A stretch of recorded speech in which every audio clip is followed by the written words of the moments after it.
Bueno, ¿listos? Hoy les traigo 5 de las confesiones de Reddit más inquietantes que encontré. Si les gusta, suscríbanse y dejen un like. Aquí vamos. Contraté una cuidadora para mi madre, y ahora nada en su casa es lo que solía ser. Publicado hace 5 días en R of My Chest. No sé ni por dónde empezar. Soy bibliotecaria, tengo 34 años y vivo sola con mi perra Luna en un estudio de semisótano. Es pequeño, huele a humedad cuando llueve, pero es mío y me alcanza. Mi madre Amparo tiene 71 años. Hace unos meses se cayó en la cocina, se fracturó la cadera y desde entonces su movilidad se redujo muchísimo.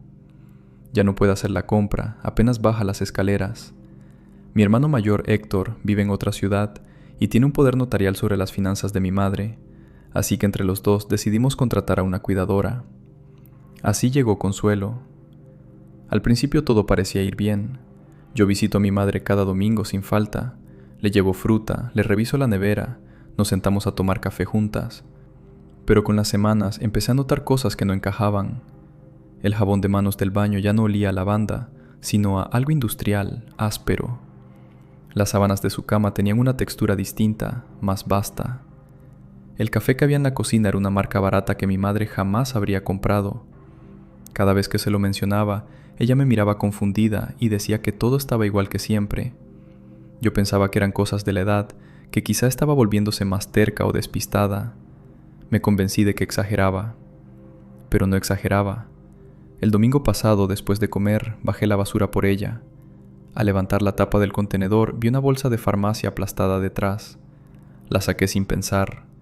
Dentro estaban las cajas originales de la medicación de mi madre, con su nombre impreso en la etiqueta, selladas. Las pastillas seguían dentro, intactas, sin abrir. Subí casi corriendo. Fui directa al pastillero semanal que Consuelo le prepara cada lunes y lo abrí. Las pastillas que había dentro no eran las mismas. Eran genéricos, sí, pero las dosis no coincidían con lo que el médico le receta. Comprobé cada compartimento, cada día de la semana. Ninguno coincidía. Nadie me avisó de ningún cambio. Ni Consuelo, ni la farmacia, ni Héctor, que supuestamente supervisa todo a distancia. Me quedé de pie en la cocina de mi madre, con una pastilla original en una mano y la sustituta en la otra. Me temblaban las manos y no podía dejar de mirarlas. Eran distintas en tamaño, en color, en todo. Y mi madre llevaba semanas, quizá meses, tomándose las que no eran. La semana siguiente no durmió bien ni una sola noche. El lunes a primera hora llamé al médico de mi madre. Le expliqué lo de las pastillas, le describí las que encontré en el pastillero. Fue muy claro. Él nunca autorizó ningún cambio de medicación ni de dosis.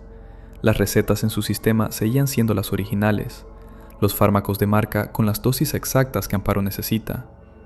Después llamé a la farmacia. Me confirmaron que ellos habían dispensado las recetas correctas cada mes. Es decir, alguien recogía la medicación buena y la sustituía después, o directamente dejó de ir a recogerla. El domingo siguiente fui a casa de mi madre con una excusa cualquiera y me dediqué a abrir cada armario, cada cajón. Revisé la despensa entera, el baño, el hueco de la limpieza. Casi todo había sido reemplazado. El aceite de oliva que mi madre compraba desde que yo era niña, sustituido por uno de marca blanca. El gel de ducha, los productos de limpieza, hasta el papel higiénico, todo lo más barato posible. Intenté hablar con Consuelo con cuidado, sin acusarla directamente. Se puso a la defensiva de inmediato. Me dijo que ella compraba lo que le mandaban comprar y que si tenía algún problema hablara con mi hermano, que él era quien gestionaba el dinero. Héctor no quiso escuchar. Llamé a mi hermano esa misma noche. Le conté lo de la medicación, lo de los productos cambiados, lo que me había dicho el médico.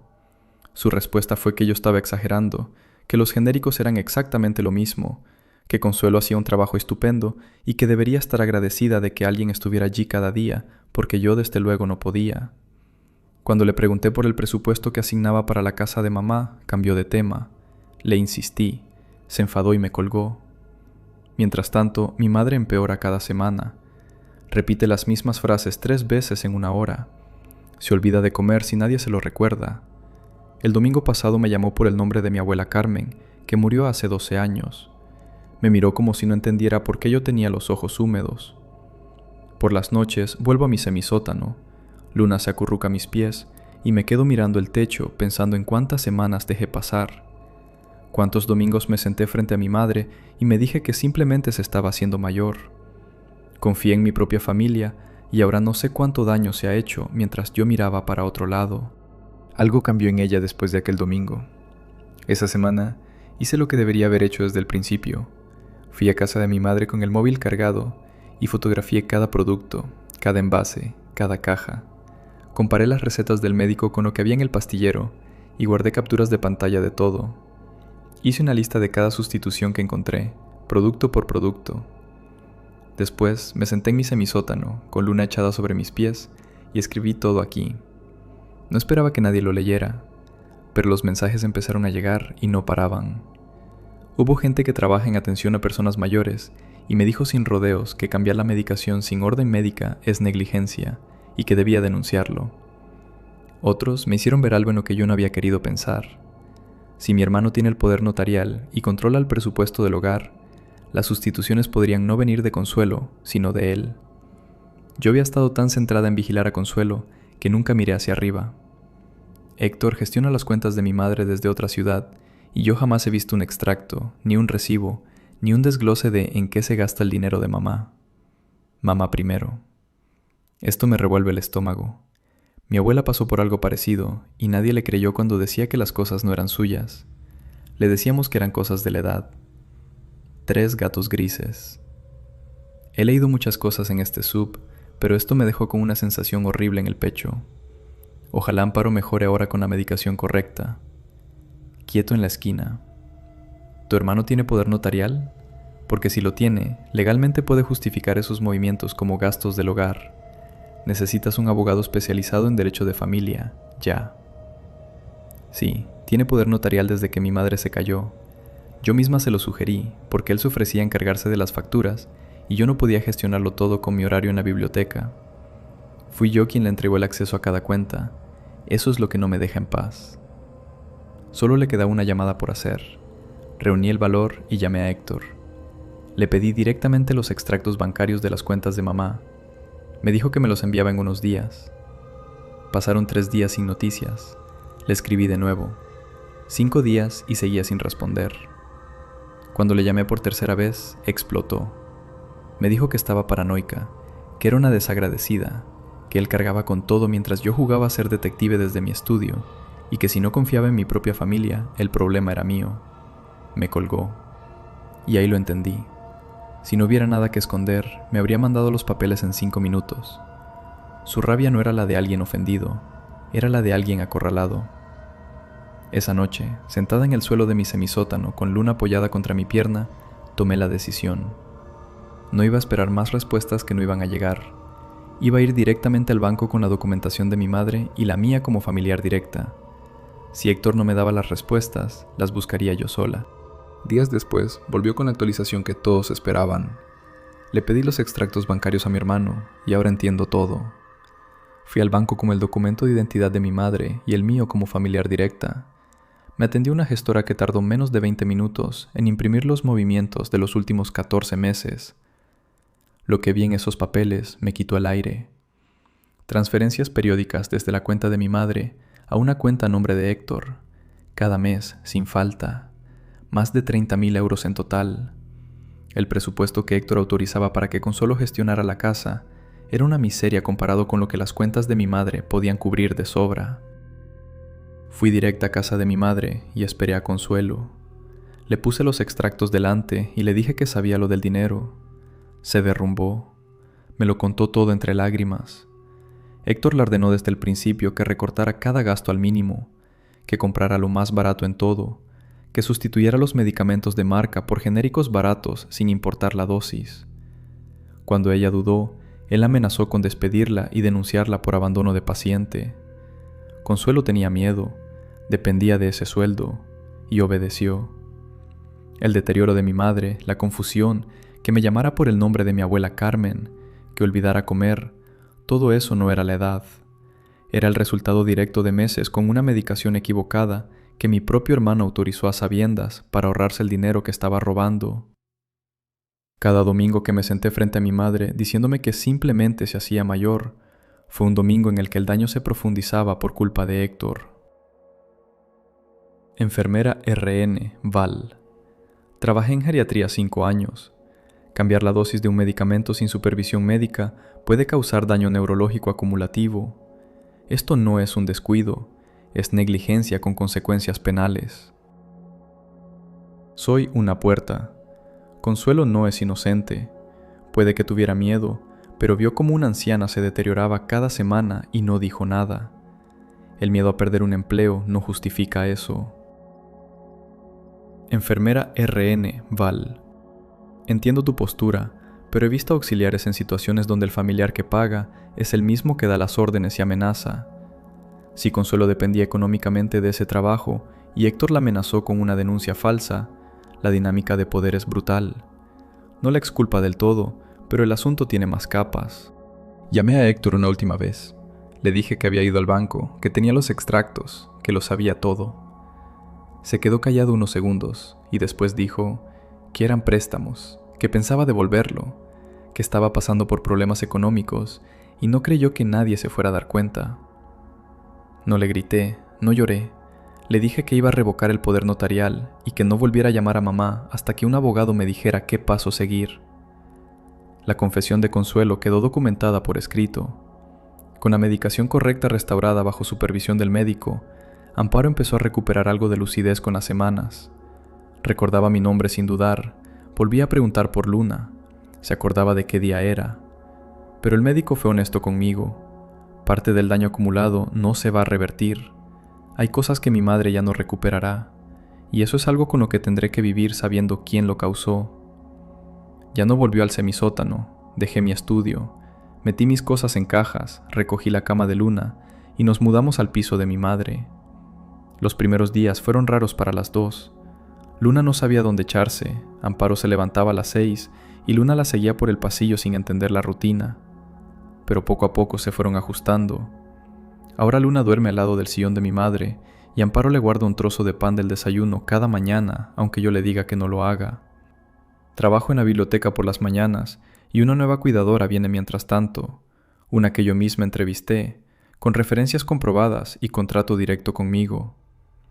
El otro día estaba organizando los medicamentos de la semana cuando mi madre se acercó, cogió la caja nueva de sus pastillas, se la llevó a la nariz, la olió despacio y dijo: «Estas sí huelen como las mías». No añadió nada más.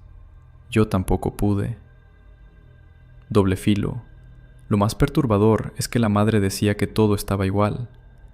Cuando alguien con deterioro cognitivo no nota los cambios, es porque el deterioro ya avanzó bastante. Y aquí, el deterioro lo provocaron ellos.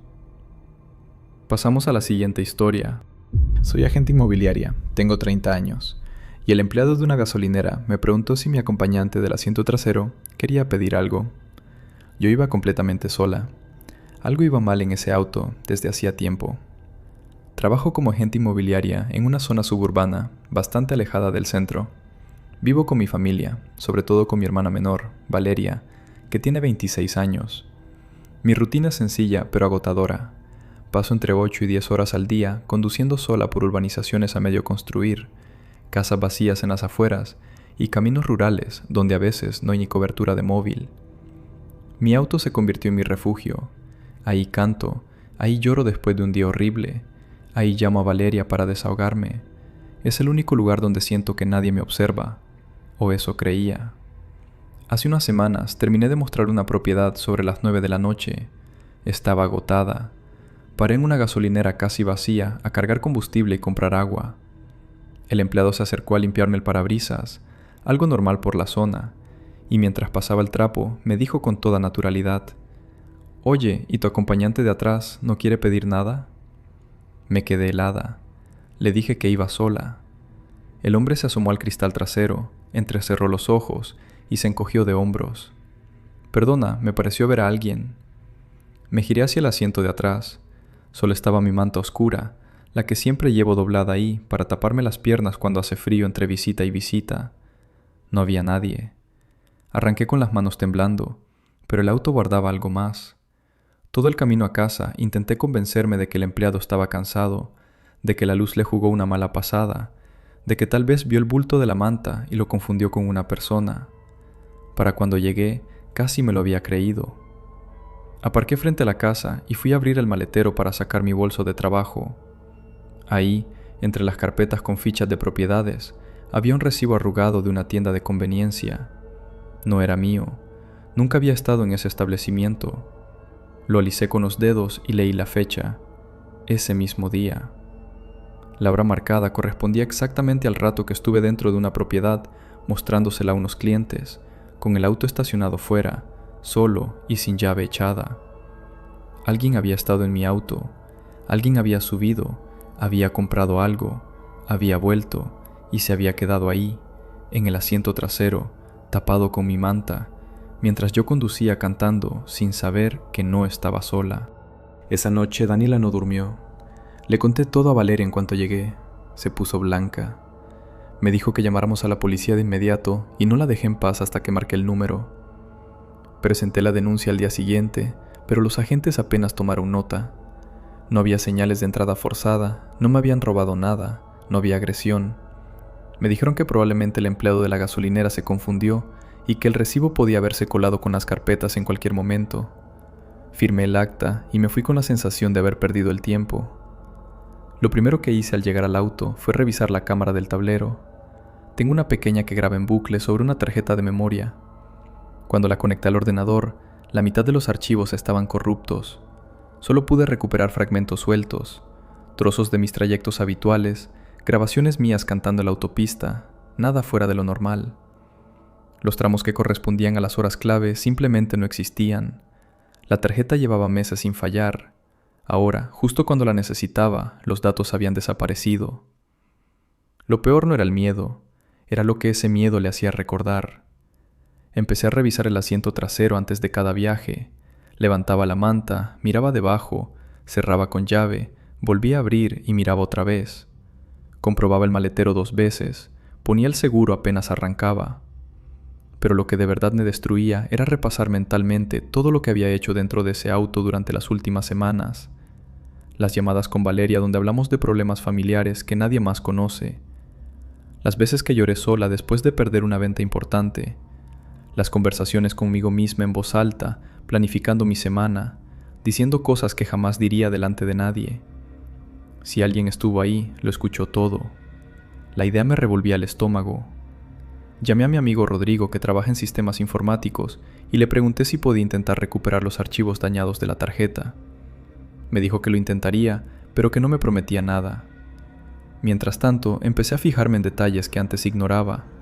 La manta, que yo siempre dejaba doblada en 2, aparecía doblada en 3. Un olor tenue que no reconocía, como a sudor ajeno mezclado con algo dulce. El respaldo del asiento del copiloto ligeramente más reclinado de lo habitual.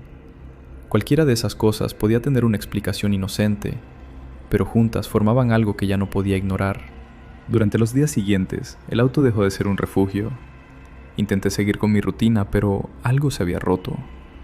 Cada vez que abría la puerta, lo primero que hacía era mirar el asiento trasero, levantar la manta, agacharme para revisar debajo de los asientos. Empecé a pedirle a Valeria que me acompañara cuando podía, pero mi trabajo exige enseñar propiedades en zonas alejadas, donde muchas veces voy sola. Un sábado por la mañana, fui a buscar la tienda del recibo. Era un local pequeño pegado a una gasolinera, cerca de una de las propiedades vacías de mi cartera. Una casa que lleva más de 8 meses sin venderse. Le pregunté al cajero si recordaba quién había comprado esos artículos aquel día. Me miró sin interés y me dijo que pasaban cientos de personas, que no se acordaba de nada. Volví al auto y repasé mi lista de clientes de los últimos meses. Nombres, teléfonos, correos. Ninguno me generó sospecha. Pero esa propiedad vacía no me la podía sacar de la cabeza. Había estado dentro docenas de veces y nunca me había fijado, pero ahora recordaba cosas. Una ventana que encontré entreabierta cuando estaba segura de haberla cerrado. Un grifo del baño ligeramente húmedo en una casa donde no hay agua corriente desde hace meses. Detalles que en su momento ignoré y que ahora me revolvían el estómago. Pedro no duerme. Lo del ticket de la tienda de conveniencia me destruyó. Ese hombre se bajó del auto de ella, compró algo tranquilamente y volvió a subirse, como si fuera su propio auto. Noche sin fin. Lo de la manta en el asiento trasero me destrozó. Yo tengo una igual en mi auto y ahora mismo quiero salir a quemarla. La manta cubre de sobra a una persona tumbada. Desde el asiento delantero solo se ve un bulto oscuro que parece parte del tapizado. La he llevado así más de 2 años. No quiero ni calcular cuántas veces pudo haber alguien ahí sin que yo lo supiera. Entonces llamó Rodrigo. Me sonó el teléfono un martes por la noche. Llevaba días trabajando con la tarjeta de la cámara y yo ya casi había dejado de preguntar, porque cada vez que lo hacía me decía que seguía en ello. Cuando descolgué, lo primero que noté fue su respiración, entrecortada, como si llevara un rato decidiendo si llamarme o no. Tardó unos segundos en hablar. Me dijo que había conseguido recuperar varios fragmentos de video que estaban sobrescritos en la tarjeta. Le pregunté qué había visto. Hubo un silencio largo, de esos que dicen más que cualquier frase. Luego me dijo, con una voz que no le reconocí, que necesitaba verlo yo misma, pero que me preparara. Que lo que había en esas grabaciones cambiaba todo lo que creíamos saber. Le pedí que me lo contara por teléfono y se negó. Solo repitió que era peor, mucho peor de lo que cualquiera de los dos se había imaginado. Días después, Daniela volvió con la actualización que nadie quería leer. Mi amigo recuperó las grabaciones y desearía no haberlas visto. Fui a casa de Rodrigo al día siguiente. Me sentó frente a su ordenador y me dijo que me preparara. Había recuperado varios fragmentos sobrescritos de la tarjeta de memoria. El primero mostraba mi auto estacionado frente a una propiedad que estuve enseñando hace unas 3 semanas. Se ve con claridad cómo un hombre abre la puerta trasera del lado del copiloto, se tumba en el asiento y se tapa con mi manta. Todo en menos de 10 segundos. Rodrigo pasó al siguiente fragmento. Era de otra fecha. El mismo patrón. Yo entro a la propiedad. El hombre aparece, se mete, se cubre. Pero este clip era distinto porque incluía el trayecto de vuelta a casa. Se me ve aparcando, sacando mis cosas del maletero, entrando a mi casa, y él no se baja. Se queda ahí toda la noche, inmóvil bajo la manta, en mi auto estacionado frente a la casa donde duermo con Valeria. La grabación de la mañana siguiente muestra cómo yo subo al auto, arranco y conduzco 40 minutos hasta la primera visita del día. Durante esos 40 minutos se me ve cantando, hablando por teléfono con Valeria sobre problemas que no le contaría a nadie más, limpiándome las lágrimas después de colgar. Y detrás de mi nuca, a centímetros, había alguien respirando en silencio debajo de una manta. 40 minutos conduciendo con él detrás. Me dan náuseas de solo pensarlo. Daniela, eres increíblemente valiente por compartir esto. El parce seguro. Trabajo en seguridad y esto pasa más de lo que la gente cree. Revisen siempre el asiento trasero antes de subirse al auto. Siempre. Uno piensa que es paranoia innecesaria hasta que lee algo así. Desde hoy reviso el auto entero antes de subirme y la manta del asiento trasero ya no existe en mi vida. Quedaba una pregunta que todos se hacían. Alguien en los comentarios preguntó si se le veía la cara en algún momento de las grabaciones. Rodrigo consiguió aislar un fotograma del instante en que el hombre abre la puerta para meterse en el auto. Se le ve el rostro con total nitidez porque mira directamente hacia la cámara del tablero antes de agacharse. No es alguien que yo reconozca. No es ninguno de mis clientes habituales. No es un vecino. No es nadie que haya visto en mi vida. Un desconocido que sabía exactamente a qué hora yo entraba en cada propiedad, cuánto tardaba dentro y dónde dejaba el auto sin llave.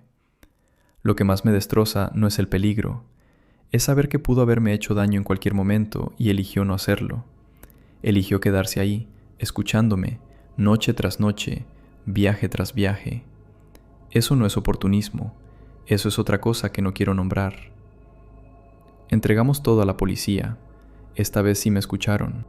La policía tardó menos de una semana en ponerle nombre a esa cara. El fotograma que aisló Rodrigo fue suficiente. Los agentes lo identificaron a través de una base de datos. Era un hombre que había visitado una de mis propiedades vacías hacía unos 5 meses, usando un nombre falso.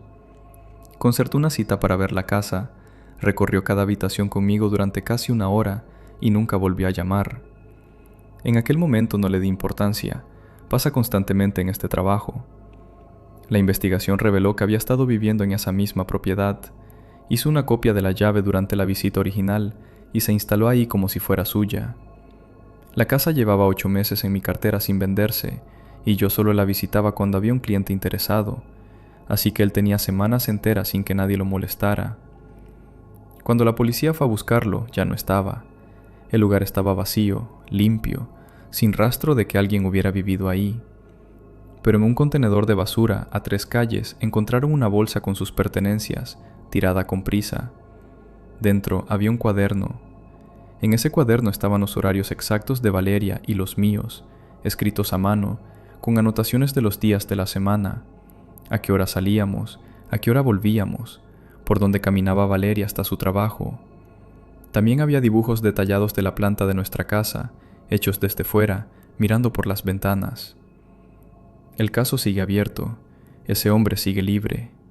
Valeria y yo nos mudamos a otra ciudad, no voy a decir cuál. Vendí mi auto, cambié de número, dejé la agencia donde trabajaba y estoy empezando de cero en otra. Cada vez que subo a un auto, lo primero que hago es revisar el asiento trasero, el maletero, debajo de los asientos. Y cada vez que lo hago, una parte de mí sabe que ya es tarde para eso, que el daño está hecho. Porque lo que más me persigue no es el peligro que corrí, es la certeza absoluta de que cada momento que yo creía completamente privado, cada lágrima, cada conversación con mi hermana, cada canción que canté a solas, fue compartido en silencio con alguien que yo no podía ver. Si trabajan enseñando propiedades, si pasan horas conduciendo solas, por favor, quiten cualquier manta o tela del asiento trasero, usen cámaras que graben en la nube, no en tarjetas locales, y revisen su auto cada vez, sin excepción. No quiero que nadie viva lo que yo viví. Mari dice cosas. Lo que más me perturba es el cuaderno con los horarios de las 2 hermanas. No era solo obsesión con Daniela, tenía mapeada a Valeria también. Cuenta random. ¿El tipo huyó antes del arresto? Eso significa que sabía que lo habían identificado. Alguien le avisó o estaba monitoreando la situación de alguna forma. Eso es exactamente lo que la policía sospecha. Me dijeron que probablemente tenía algún tipo de sistema de alerta en la propiedad vacía donde vivía, porque cuando llegaron no había absolutamente nada, ni ropa, ni comida. El cuaderno lo encontraron después en un contenedor a 3 calles, como si lo hubiera tirado con prisa. Lo que me quita la paz es que si supo que lo descubrimos, sabe que nos mudamos y podría averiguar a dónde. Pasemos a la siguiente historia. Un tipo del gimnasio lleva meses copiando mi aspecto y mi rutina, y contactó a mi novia haciéndose pasar por mí, 29, hombre, publicado en R-Diagonal Let's Not Meet hace 5 días por Throwaway Al V297. Me llamo Álvaro, tengo 29 años, soy farmacéutico y vivo con mi novia Sofía en una casa que alquilamos juntos desde hace casi 3 años. Necesito contar esto porque llevo semanas sin dormir bien y ya no sé si estoy exagerando o si de verdad debería tener miedo. Hace unos 8 meses me apunté a un gimnasio cerca de la farmacia donde trabajo. Las primeras semanas fueron normales, iba por las tardes al salir del turno, hacía mi rutina tranquilo. Un día se me acercó un tipo que se presentó como Diego, simpático, relajado, me preguntó cuántas series llevaba en el press y a partir de ahí empezamos a cruzar palabras entre ejercicios. Nada raro. Pero con las semanas empecé a notar cosas. Diego apareció un lunes con el pelo cortado casi idéntico al mío, ese degradado lateral que me hago siempre. Me dije que era casualidad, es un corte común. Después empezó a usar camisetas del mismo estilo que las mías, incluso la misma marca. Cambió su horario para coincidir conmigo en las sesiones de la tarde. Se lo mencioné a Sofía medio en broma, le dije que tenía un fan, y ella se rió. Me dijo que no fuera ridículo. Pero entonces llegó la foto. Una mañana Sofía me enseñó el móvil mientras desayunábamos. El gimnasio había reposteado en su cuenta de Instagram una historia de alguien entrenando en la zona de peso libre. La foto era de espaldas, pero reconocí mi camiseta gris con el logo pequeño en el hombro, mi mismo corte de pelo, la mochila negra que uso siempre. Sofía me preguntó con toda naturalidad por qué había ido a entrenar por la mañana sin avisarle. Se me heló el estómago. Yo no había pisado ese gimnasio esa mañana. Llevaba desde las 7 en la farmacia preparando pedidos con mi compañera Raquel, que puede confirmarlo. Me quedé mirando la foto sin decir nada. El tipo de la imagen no era yo, pero cualquiera que me conozca habría jurado que sí. Alguien fue a mi gimnasio, con mi ropa, con mi corte de pelo, con mi mochila, y las personas que estaban ahí no notaron la diferencia. No sé quién es Diego realmente, pero esa mañana entendí que esto no es ninguna coincidencia. Álvaro decidió poner a prueba sus sospechas. Después de lo de la foto, busqué a Diego en redes sociales. Solo encontré un perfil de Instagram casi vacío, creado hacía apenas unos meses, sin fotos propias, sin seguidores reales. Eso ya me pareció raro, pero en el gimnasio él seguía comportándose con total normalidad. Me preguntaba por mi rutina, por qué suplementos tomaba, con una curiosidad que parecía genuina. Así que decidí hacer una prueba. Cambié mi división de entrenamiento sin decirle nada. Pasé de torso y pierna a una rutina de empuje, tirón y piernas. En menos de una semana, Diego estaba haciendo exactamente lo mismo. Cambié mi bolsa de deporte por una de otra marca. A los pocos días apareció con una idéntica.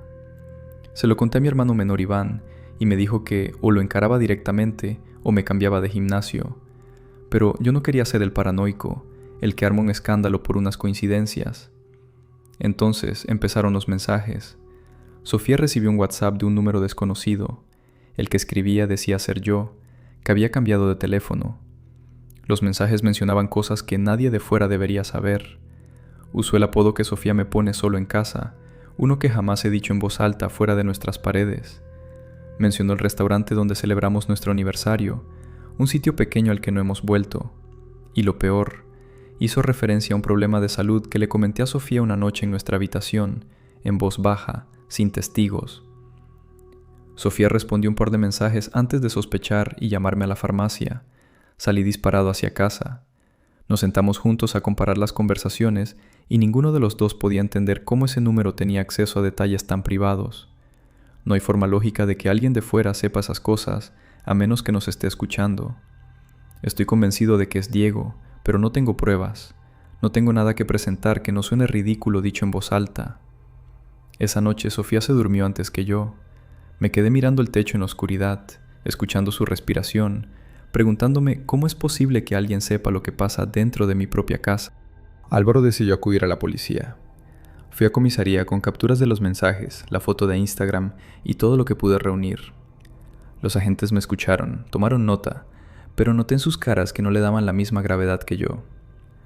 Me dijeron que no había amenazas directas, que no había allanamiento, que técnicamente un tipo que se viste parecido a ti y manda mensajes no constituye un delito claro.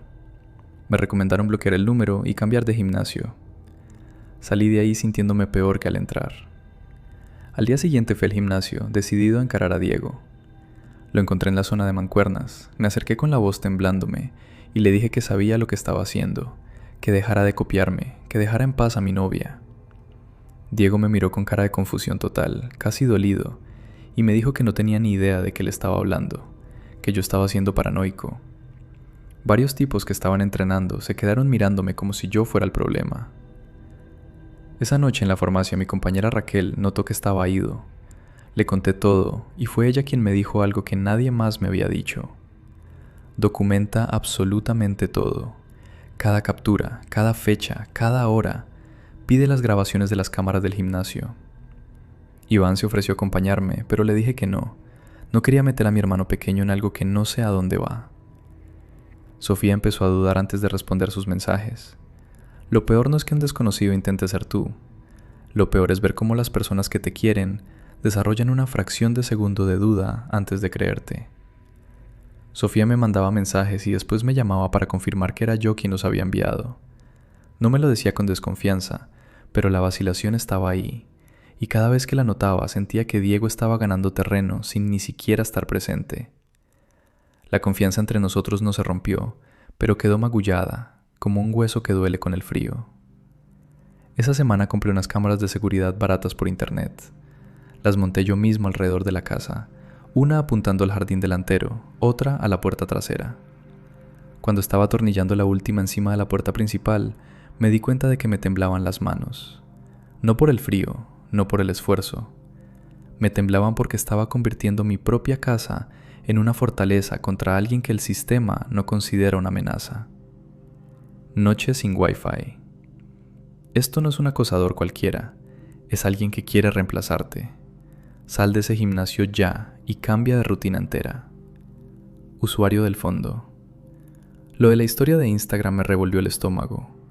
Esa persona de espaldas podría pasar por ti ante cualquiera que no te conozca de cerca, y eso requiere una dedicación enfermiza. Mar del Plata User. Lo de los mensajes a tu novia me dejó frío. Si conoce detalles íntimos que solo habláis en casa, o te ha escuchado de alguna forma, o alguien de tu entorno se los está dando sin saberlo. Eso es exactamente lo que más me atormenta. Sofía me enseñó los mensajes y había referencias a cosas que solo hablamos en el salón de casa, nunca en público ni por escrito. Llevé el móvil a un técnico y no encontró nada raro. He repasado mentalmente cada conversación que tuve con Diego en el gimnasio y jamás le conté nada personal. No sé cómo accedió a esa información y eso me da más miedo que verlo copiándome la ropa. Semanas después, Álvaro volvió a publicar. Descubrí quién es realmente y es mucho peor.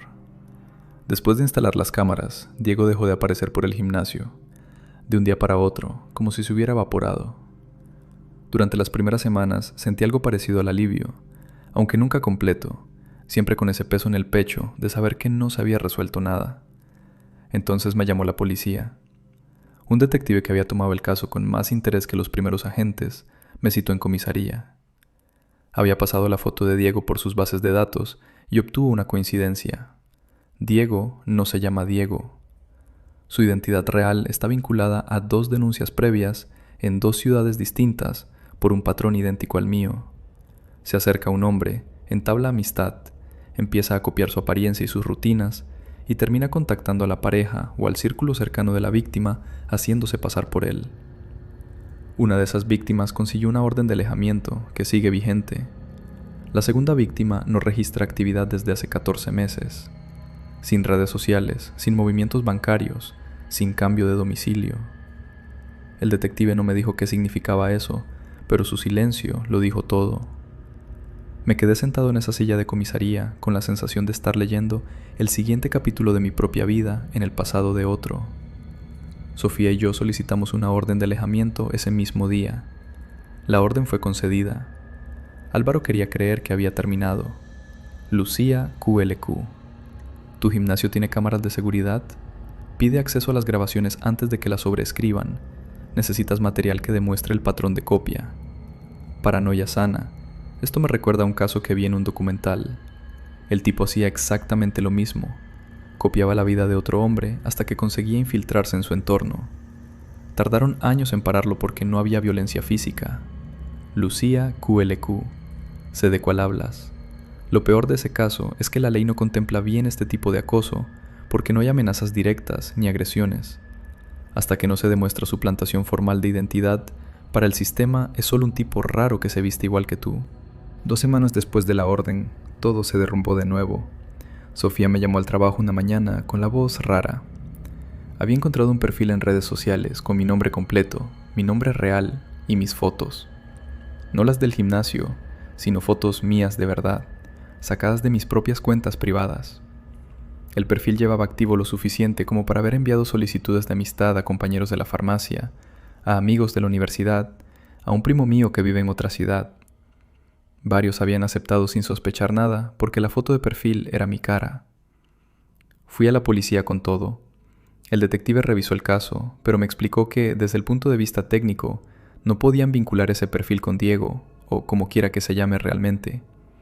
La dirección digital estaba lo bastante limpia como para negar cualquier atribución. Me lo dijo con la misma frustración que yo sentía, pero eso no cambiaba nada. Una orden de alejamiento mantiene a una persona lejos de ti físicamente, pero no puede impedir que alguien sea tú en internet, que use tu cara, que hable con tu gente usando tu voz.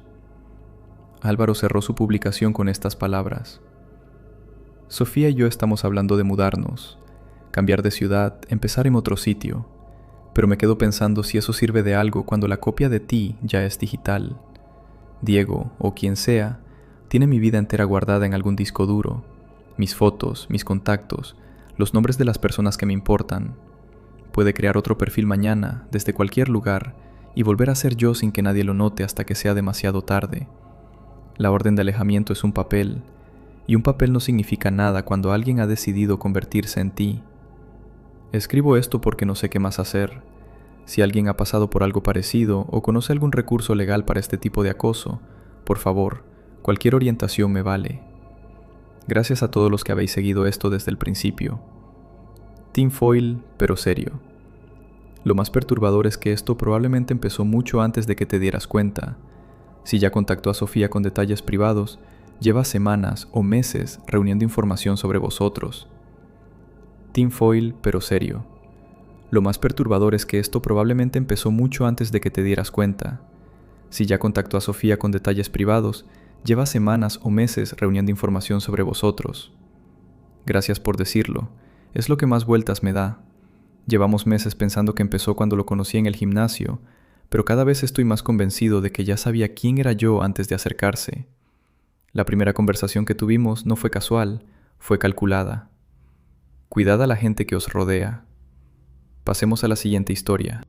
El equipo de TI me llamó aparte porque alguien accede a mi cuenta cada madrugada desde Rumanía. En casa solo vivimos mi madre y yo, de 37 años. Publicado en NoSleep hace 5 días por Throwaway Desco 384. Era viernes por la tarde y yo solo quería irme a casa. Llevaba toda la semana cerrando informes trimestrales y tenía la cabeza en otra parte cuando Rubén, el responsable de TI, se acercó a mi mesa y me dijo que necesitaba hablar conmigo en privado. Lo seguí hasta su despacho sin pensar demasiado. Rubén es de esos tipos tranquilos que nunca levantan la voz, pero ese día tenía una expresión que no le había visto antes. Me pidió que me sentara y giró su monitor hacia mí. Vivo en un piso con mi madre, Consuelo, que tiene 68 años. Somos ella y yo desde que mi padre falleció. Trabajo como analista de datos en una consultora mediana y llevo ahí casi 6 años. Mi vida no tiene nada de extraordinario. Por eso lo que vi en esa pantalla no tenía ningún sentido. Rubén me señaló una tabla de registros de acceso. Mi cuenta corporativa mostraba sesiones activas a las 3 de la madrugada, cada noche, durante las últimas 3 semanas. Todas desde una dirección IP localizada en Rumanía. Le dije que eso era imposible.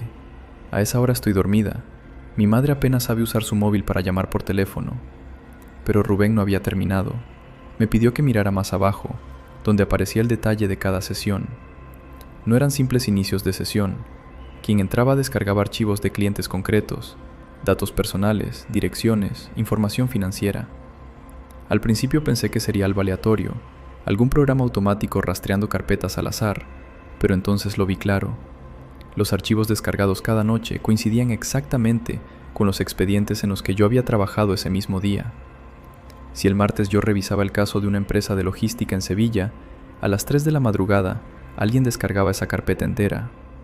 Si el miércoles me centraba en un cliente del sector sanitario, esos eran los archivos que desaparecían esa noche.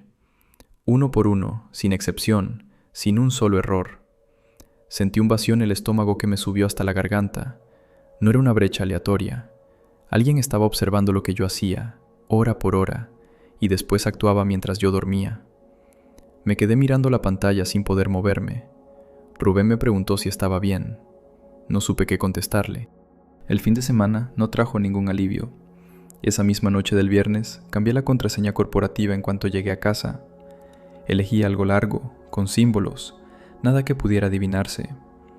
Mi madre estaba en el salón viendo un concurso de televisión, como todas las noches. La miré un momento desde el pasillo y me sentí ridícula por siquiera fijarme en ella. Consuelo tiene 68 años y me pide ayuda para enviar fotos por el móvil.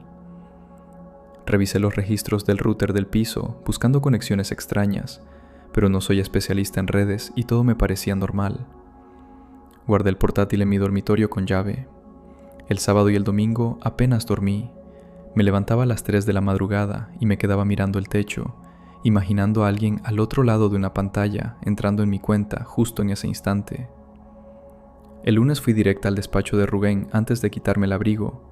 Me confirmó lo que ya temía. La IP rumana había vuelto a acceder el sábado a las 3:12, después del cambio de contraseña. No se lo había dicho a nadie, ni a mi madre, ni a una amiga, ni lo anoté en ningún sitio. Alguien lo obtenía antes de que la tinta se secara. Pensé en programas espía, en algún registro de pulsaciones instalado en mi ordenador sin que yo lo supiera. Pasé horas ejecutando análisis con todo lo que encontré. Nada, ni rastro de software malicioso. Esa tarde Marta, mi jefa directa, me citó en la sala de reuniones.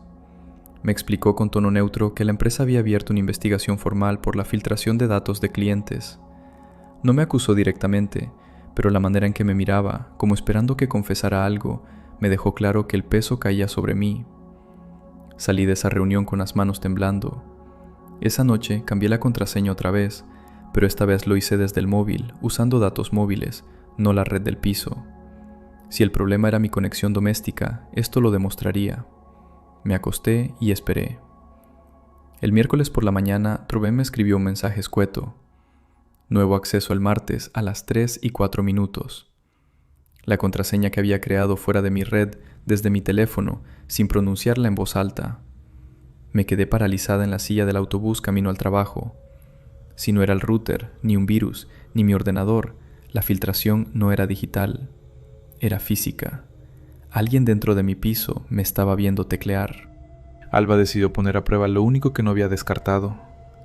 El miércoles por la noche me senté en el sofá del salón con el portátil. Mi madre estaba a mi lado viendo las noticias. Abrí la página de cambio de contraseña y la tecleé despacio, murmurando cada carácter como si repasara algo en voz alta. Consuelo ni siquiera giró la cabeza, o eso me pareció. Me fui a dormir y esperé. A la mañana siguiente Rubén me confirmó el acceso a las 3:21 desde la misma IP rumana. El jueves repetí la prueba, pero al revés. Me encerré en el baño con el móvil, desconectada de la red del piso, usando datos móviles. Creé una contraseña nueva sin pronunciar una sola sílaba. Cerré la aplicación, salí, le di las buenas noches a mi madre y me acosté. El viernes por la mañana le escribí a Rubén. Nada. Ningún acceso. Esperé al sábado. Tampoco. 2 noches limpias. Entonces lo supe y me entraron ganas de vomitar. Cuando mi madre podía verme u oírme teclear, la brecha se repetía. Cuando no, se detenía. Consuelo tiene 68 años. Lleva 2 siendo viuda. Es la persona más dulce que conozco, y sin embargo la única variable era ella. El piso empezó a sentirse como un lugar ajeno. Intenté mirar su móvil un domingo mientras ella se duchaba. Apenas toqué la pantalla y se encendió un chat que no reconocí, pero oí cerrarse el grifo y lo dejé donde estaba. Esa noche se lo pedí directamente, con cualquier excusa. Mi madre lo agarró contra el pecho y me dijo que era su vida privada, que una mujer de su edad también tenía derecho a su intimidad. Nunca la había visto reaccionar así. Empecé a fijarme en cosas que antes ignoraba. Se quedaba despierta hasta tarde con el teléfono muy cerca de la cara, tapando la pantalla con la mano. A veces sonreía leyendo algo, otras veces se le humedecían los ojos. Yo me quedaba en mi cuarto con la puerta entornada, escuchando el leve golpeteo de sus dedos sobre el cristal, y sentía algo que jamás pensé que sentiría hacia mi propia madre. Desconfianza, paranoia justificada. Me dan escalofríos. Tu madre no tiene la culpa, pero entiendo la rabia. Ese tipo sabía exactamente qué teclas emocionales tocar para manipular a una señora mayor que está en duelo. Cifrado total. ¿La policía intentó rastrear más allá del proxy rumano? Muchos de esos nodos conservan registros que se pueden solicitar con orden judicial si no ha pasado demasiado tiempo. Sys Almin nocturno. Trabajo en TI y lo de las descargas coincidiendo con tu actividad diurna es muy revelador. Ese hombre tenía visibilidad sobre tu pantalla de alguna forma, no solo la contraseña. Eso mismo sospechó Rubén, el de TI de mi empresa. Revisaron mi portátil a fondo y encontraron una extensión de navegador que yo jamás instalé. Mi madre reconoció que el hombre le pidió que la añadiera porque era un complemento de seguridad. La extensión enviaba capturas de pantalla de mi escritorio cada 5 minutos. Así sabía exactamente en qué expedientes trabajé cada día. Alba volvió al foro días después con una actualización. Leí todos los mensajes en el móvil de mi madre. Esperé a que Consuelo se durmiera. Tardó más que de costumbre, como si algo la mantuviera alerta. Pero sobre las 11:30 la oí roncar suavemente desde su habitación. Cogí su móvil de la mesilla del salón y lo desbloqueé. No tenía código, nunca lo tuvo. Lo primero que vi fue una aplicación de mensajería con cientos de conversaciones, con un mismo contacto guardado como Mihai. Empecé por los mensajes más antiguos, de hacía casi un año. Mihai la había encontrado en un foro de duelo donde mi madre escribía sobre la muerte de mi padre. Al principio solo la consolaba, le decía que entendía su dolor, que él también había perdido a alguien. Las respuestas de mi madre eran cortas, agradecidas, de alguien que necesita que la escuchen. Poco a poco los mensajes se hicieron diarios. Él la llamaba por las tardes, le mandaba audios largos, la hacía reír. Vi mensajes de mi madre diciéndole que era el único que la entendía de verdad. Y entonces empezaron las peticiones. Primero la contraseña del Wi-Fi, porque quería ayudarla a configurar algo. Después le pidió que se fijara en lo que yo tecleaba cuando me conectaba al portátil del trabajo por las noches, que se lo apuntara y se lo enviara. Los últimos mensajes ya no hablaban de contraseñas. Bajé hasta las conversaciones más recientes y las manos me temblaban tanto que casi se me cae el teléfono. Mihai le preguntaba si yo tenía pareja, a qué hora salía de casa por las mañanas, en qué planta vivíamos. Le pidió fotos del portal del edificio, fotos que mi madre le había enviado. Esto nunca fue por los datos de la empresa, yo era el objetivo. Fui al cuarto de mi madre y la desperté. Le puse el móvil delante y le pregunté quién era ese hombre. Consuelo me miró sin entender. Luego vio su chat abierto en mis manos y se le descompuso la cara. Empezó a llorar y a repetir que era un buen hombre, que se preocupaba por nosotras, que solo quería ayudar. Le enseñé los mensajes donde preguntaba por mi aspecto físico y por la entrada del edificio. Mi madre se quedó callada mirando la pantalla. Después se tapó la boca con las dos manos y dijo que no sabía, que ella solo quería hablar con alguien. Esa noche no dormimos ninguna de las dos. Throwaway legal. Que te hayan despedido siendo víctima es una barbaridad jurídica. Si puedes demostrar que no facilitaste el acceso conscientemente, tienes un caso de despido improcedente bastante claro. Busca un abogado laboralista. Luciérnaga rota. Lo que más miedo me da es que pedía fotos del portal del edificio. Eso no es un ladrón de datos corporativos. Eso es alguien que quiere saber cómo llegar a ti físicamente. Cifrado total. Exacto. Un ciberdelincuente típico entra, copia y desaparece. Este tipo invirtió meses en una relación emocional con la madre. Eso es fijación personal, no oportunismo. Puse la denuncia al día siguiente. El agente que me atendió tomó nota de todo. Los registros de acceso, las capturas de los mensajes de Mihai, las fotos del portal que mi madre le había enviado. Me dijo que la IP rumana correspondía a un servidor proxy y que rastrear al responsable iba a ser complicado. Esa misma noche, cuando volví a entrar en el foro de duelo para guardar el perfil de Mihai, había desaparecido.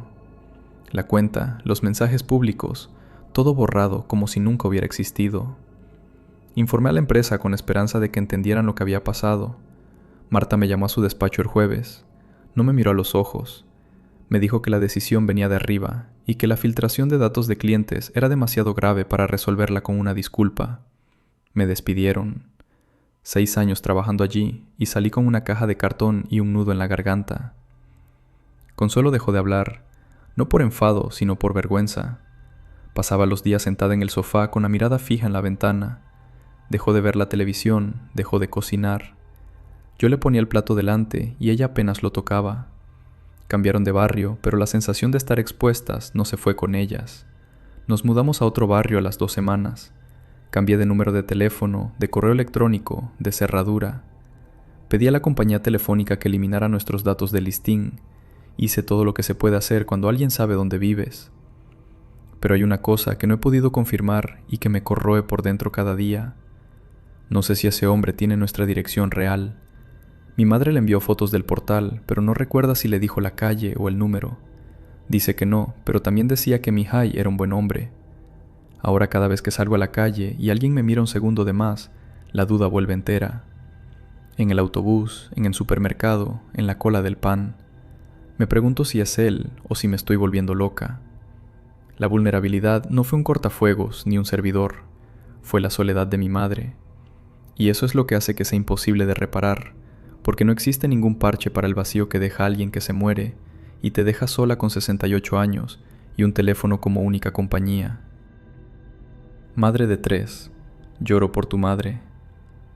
La soledad en la vejez es la trampa perfecta para estos depredadores. No la culpes demasiado, por favor, ella también es víctima.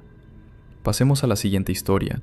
En el pueblo de mi abuela reservan una silla cada festival para alguien que emigró hace 50 años. Encontré su diario en el sótano y está fechado este mes. Algunos pueblos no olvidan, solo entierran más hondo. Me llamo Sergio, tengo 33 años y soy trabajador social. Vivo en un semisótano con mi familia en la ciudad. Hace 2 semanas falleció mi abuela Consuelo y mi hermana menor Valentina y yo viajamos a su pueblo para liquidar la herencia. Llegamos en plena fiesta patronal. Las calles olían a pólvora y azúcar quemada. Había guirnaldas colgadas entre los balcones y música de banda sonando desde la plaza. Pero lo que me detuvo fue una silla. Estaba junto al escenario, decorada con claveles rojos y un lazo negro. Nadie se sentaba en ella. Pregunté a una vecina y me dijo que era la silla de don Aurelio, un hombre que había emigrado hacía 50 años. Le pregunté a dónde se fue y me cambió de tema. Pregunté a otros y la reacción fue idéntica. Mencionaban su nombre con algo parecido a la reverencia, pero esquivaban cualquier detalle. Un viejo del bar me miró fijo y dijo que don Aurelio se fue a Argentina y que no había más que saber. Esa noche, revisando los papeles de mi abuela en su casa, encontré una llave vieja envuelta en un paño amarillento. Tenía una etiqueta con las iniciales AR y debajo, doblado varias veces, un mapa trazado a mano que señalaba un punto detrás del viejo molino abandonado a las afueras del pueblo. Nadie dibuja un mapa hacia algo que pretende olvidar. No le dije nada a Valentina. Fui solo antes del amanecer siguiente. El molino estaba medio devorado por la hiedra, con el techo hundido y las aspas convertidas en esqueleto de hierro oxidado. Detrás, oculta entre matorrales espesos, había una puerta de metal a ras del suelo. La llave entró sin resistencia. Bajé por una escalera estrecha que olía a humedad vieja y a algo más, algo vivo, y llegué a una habitación subterránea del tamaño de un dormitorio pequeño. Había una cama tendida con sábanas limpias, un plato y un vaso lavado sobre una mesa, una radio encendida en volumen bajo, sintonizada en la emisora local, y un estante con medicamentos. Revisé las cajas, fechas de caducidad de este año. Varios frascos tenían etiquetas de farmacia con dispensación del mes pasado. Junto a la almohada encontré un diario abierto, letra temblorosa pero legible. La última entrada era de hacía 4 días. 4 días. Me quedé de pie sin moverme, escuchando mi propia respiración en aquel cuarto sin ventanas, con la radio murmurando las noticias del mediodía, como si aquello fuera normal. Entonces miré la puerta por la que había entrado y lo entendí. La cerradura solo funciona desde fuera. Alguien vive aquí abajo, y alguien más se asegura de que no salga. Lo que encontró no encajaba en ningún protocolo. Fotografié todo antes de tocar nada: la cama, los medicamentos, la radio, el plato limpio sobre la mesa. Saqué fotos de cada página visible del diario y después me lo llevé. Volví a la casa de mi abuela antes de que Valentina se despertara. Me encerré en el cuarto que había sido el despacho de Consuelo y empecé a leer. La letra era temblorosa pero ordenada, la de un hombre mayor que todavía piensa con claridad. Las entradas describían rutinas, a qué hora dejaban la comida junto a la puerta, qué programas escuchaba en la radio, el ruido de los cohetes durante la fiesta, llegando amortiguado por la tierra. En una entrada de hacía 3 semanas, el autor mencionaba a mi abuela por su nombre. Escribía que Consuelo había muerto y que nadie se lo había dicho, que lo supo porque dejaron de venir los martes y porque la emisora local pasó una esquela. Después había una línea que me obligó a cerrar el cuaderno un momento. Decía: ¿ahora quién vendrá? Sin signos de interrogación, como si no fuera una pregunta sino una condena. Volví a los papeles de Consuelo. Entre escrituras y recibos encontré una carpeta con hojas grapadas, amarillentas, escritas a máquina. Era una lista de turnos, familias del pueblo asignadas a semanas concretas. Junto a cada nombre, fechas que abarcaban décadas. El nombre de mi abuela aparecía cada 3 semanas sin falta desde hacía más de 40 años. Cuidar a alguien y retenerlo pueden ser el mismo gesto. Crucé datos. Las iniciales AR de la llave coincidían con el nombre que todos repetían en la plaza: Aurelio Reyes. Pero los medicamentos estaban recetados a nombre de un tal Fernando Leal, alguien que no figuraba en ningún papel de la casa. Un nombre falso para las recetas. Revisé la habitación mentalmente. Sábanas limpias, comida fresca, paredes encaladas sin marcas de arañazos ni golpes. No había cerrojos forzados ni señales de lucha. Quien vivía allí no intentaba escapar. En el diario no encontré quejas, ni súplicas, ni rabia. Solo la crónica paciente de un hombre que describe sus días como quien ya aceptó que el mundo de arriba sigue girando sin él. Mi formación como trabajador social me dice que una persona encerrada en un sótano es una víctima. Todo lo que estudié, cada caso que atendí, cada protocolo que apliqué apunta en la misma dirección. Pero esto no tenía marcas de abuso. Tenía marcas de cariño sostenido durante medio siglo por un pueblo entero. Y aún así, la puerta solo se cierra desde fuera. Esa noche no dormí. Valentina me preguntó por qué tenía ojeras y le dije que los papeles de la herencia eran un desastre. Pero ya había decidido que iba a volver al molino. Alguien había estado allí mientras él leía el diario. Volví al molino esa noche. Bajé esperando encontrar todo igual, pero sobre la mesa había un plato con lentejas todavía tibias y un vaso de agua limpio. Alguien de la lista de turnos había venido a dejar comida mientras yo estaba en casa de mi abuela, leyendo el diario. Me senté en la única silla y esperé. Pasaron 2 horas, nadie vino. Solo la radio seguía murmurando un programa nocturno de coplas antiguas. Aproveché para revisar las páginas más viejas del diario. Las primeras entradas eran de hacía décadas, la tinta descolorida pero legible. Aurelio hablaba del fuego, de familias que lo perdieron todo en una sola noche, de un pacto que él llamaba simplemente la deuda. No daba nombres ni explicaba qué ocurrió, pero escribía con el peso de quien carga algo que no le pertenece solo a él. Al día siguiente intenté preguntar en el pueblo. Fui al bar y mencioné el molino viejo. Dije que quería verlo por curiosidad. El camarero se encogió de hombros, pero un hombre mayor en la barra me agarró del brazo y me dijo en voz baja que terminara con la herencia y me fuera a casa. Que el pueblo agradecía lo de Consuelo, pero que eso ya no era asunto mío. El pueblo entero respiraba al mismo ritmo. Pregunté a 2 vecinas más sobre don Aurelio. Una se persignó y dijo que Dios lo tuviera en paz. La otra me miró como si hubiera dicho una grosería y se metió en su casa. Todo el pueblo sabía. No era un secreto de unos pocos. Era un silencio compartido, mantenido durante medio siglo como quien cuida un altar. Esa tarde Valentina me encontró sentado en el patio con la mirada perdida. Le dije que estaba cansado de revisar facturas. Ella se sentó a mi lado y me contó que la abuela le dijo una vez, cuando era pequeña, que hay deudas que no se pueden pagar, solo cargar.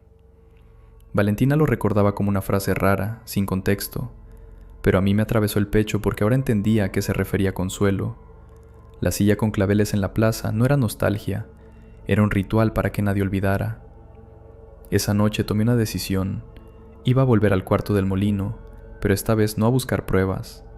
Iba a sentarme dentro y esperar hasta que apareciera quien seguía alimentando a ese hombre. Desvelo total. Como trabajador social deberías tener protocolos para esto, pero entiendo que cuando es tu propia familia todo cambia. ¡Qué pesadilla, hermano! Rayos de media. Lo que me perturba es que el hombre lleva 50 años encerrado y ni siquiera quiere salir.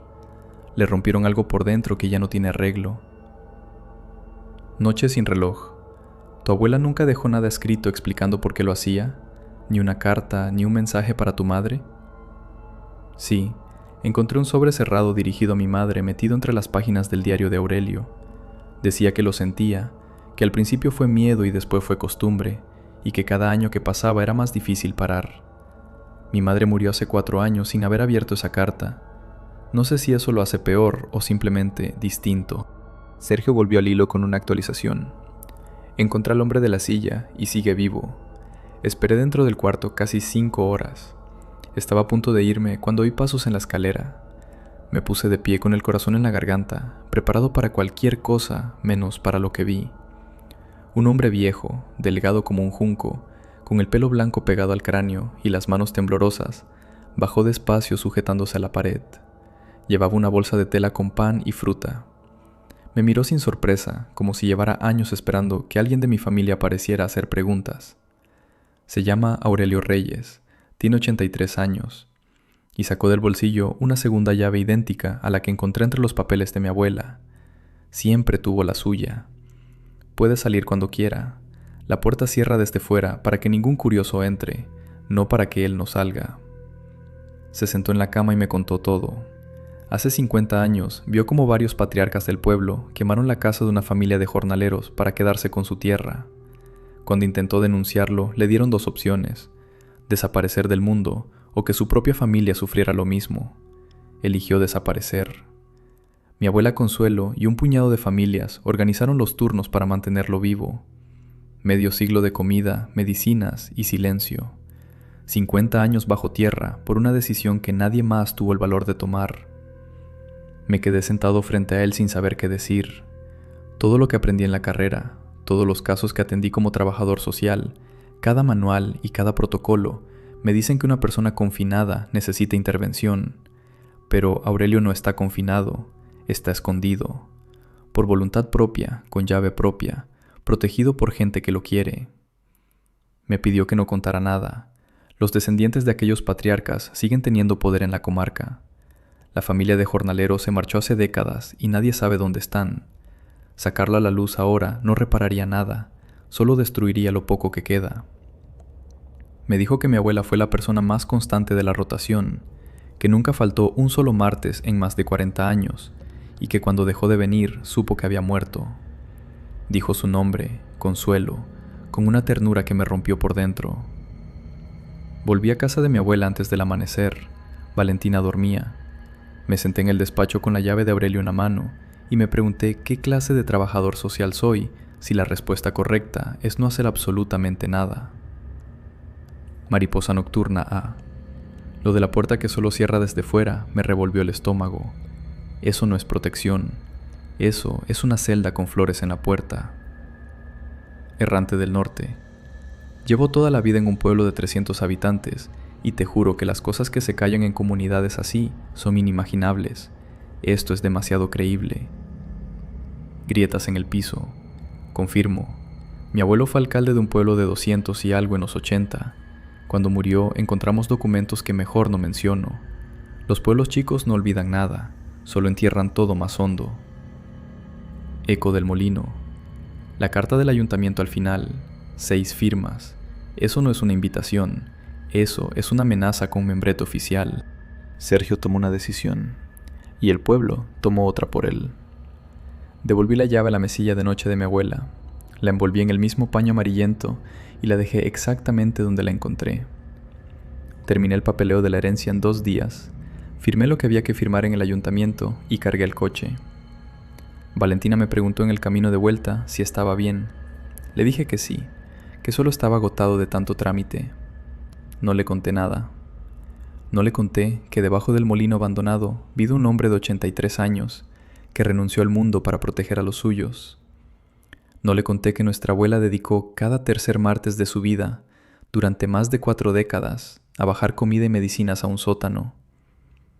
No le conté que la silla con claveles en la plaza no es un homenaje, sino una confesión disfrazada de tradición. Volví a mi semisótano en la ciudad. Volví al trabajo, volví a atender casos de gente en situaciones que mis manuales sí contemplan. Me repetía que Aurelio está allí por decisión propia, que el crimen original prescribió hace décadas, que destapar la verdad no salvaría a nadie y destruiría a muchos. Todo eso es cierto, y aún así me despierto algunas noches pensando en aquella habitación sin ventanas con la radio encendida. 3 semanas después llegó una carta. El remitente era el ayuntamiento del pueblo. Me agradecían haber liquidado la herencia de Consuelo y me invitaban al festival patronal del año que viene. Al final había 6 firmas. Reconocí 3 de los apellidos. Estaban en la lista de turnos que encontré entre los papeles de mi abuela. Las mismas familias que llevan medio siglo bajando comida al molino. Leí la carta 3 veces sentado en mi semisótano. No era una invitación, era una notificación. El pueblo no me estaba dando la bienvenida, me estaba informando de que el turno de Consuelo ahora es mío, que no heredé solo una casa vieja y un terreno con olivos. Heredé el secreto, la llave, el martes cada 3 semanas, la bolsa de pan y fruta y el silencio. Dejé la carta sobre la mesa y me quedé mirando la pared. Pensé en mi abuela bajando esas escaleras miles de veces sin decirle nunca nada a nadie. Pensé en Aurelio esperando en su cama a que alguien abriera la puerta. Y pensé en esa frase que Valentina me repitió sin saber lo que significaba. Hay deudas que no se pueden pagar, solo cargar. Ahora la cargo yo. Noche sin reloj. ¿Nadie va a hablar de que la abuela eligió cuidarlo durante décadas en lugar de denunciar? Eso no es bondad. Eso es complicidad con rutina. Gracias por quedarse hasta el final. Si les gustó, suscríbanse para más historia.